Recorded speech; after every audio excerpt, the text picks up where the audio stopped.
I used to be a regulator, so nothing to do with fintech, which is the edge of finance.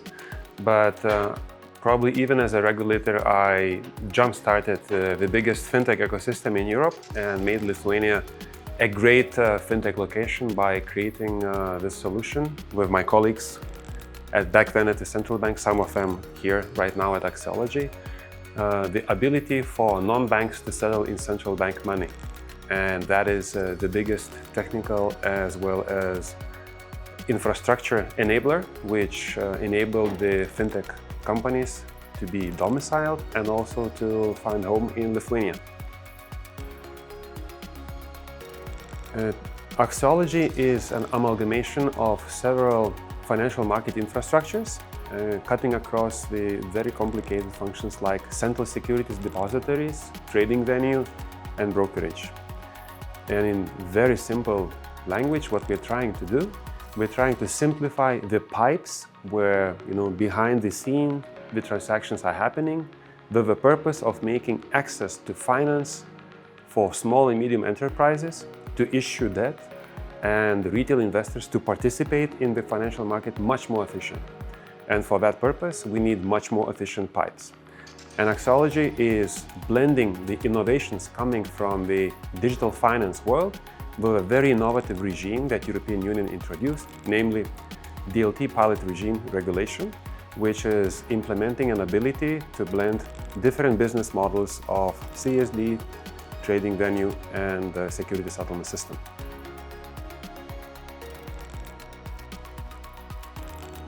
I think it is very obvious that by now Lithuania is not aiming to be the fintech hub. We are the fintech hub, and probably beyond Europe as well.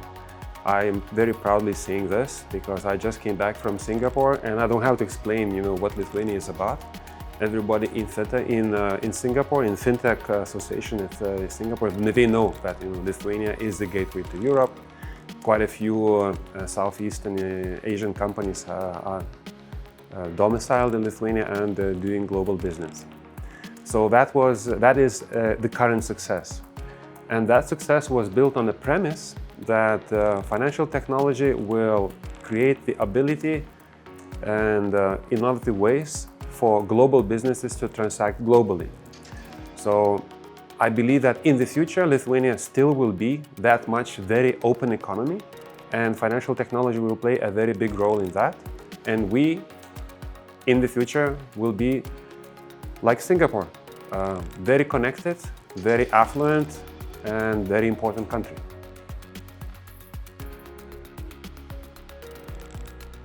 It's not a question of value. I think it's a necessity.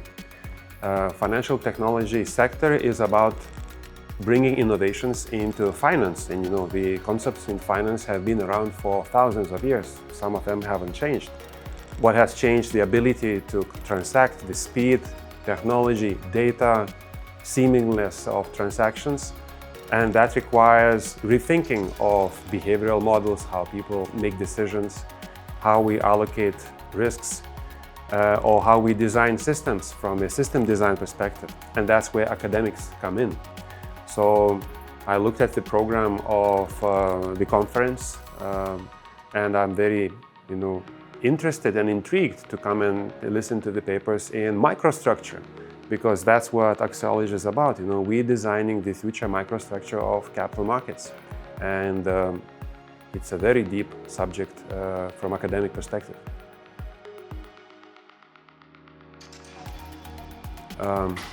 To me, this conference probably is portraying the initiative to blend academics and financial technology as an applied sector of finance, and how these two sometimes disconnected worlds can be connected.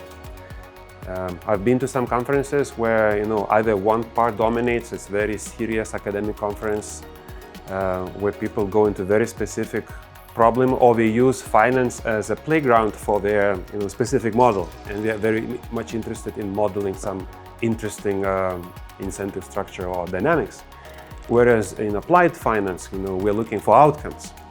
We don't care sometimes, how it works. We're looking for an outcome. And maybe the blend of those is something that is missing. And very specifically, I myself am looking to forge new relationships with people who are interested in better allocation of capital and new capital market structures, which Axiology is designing.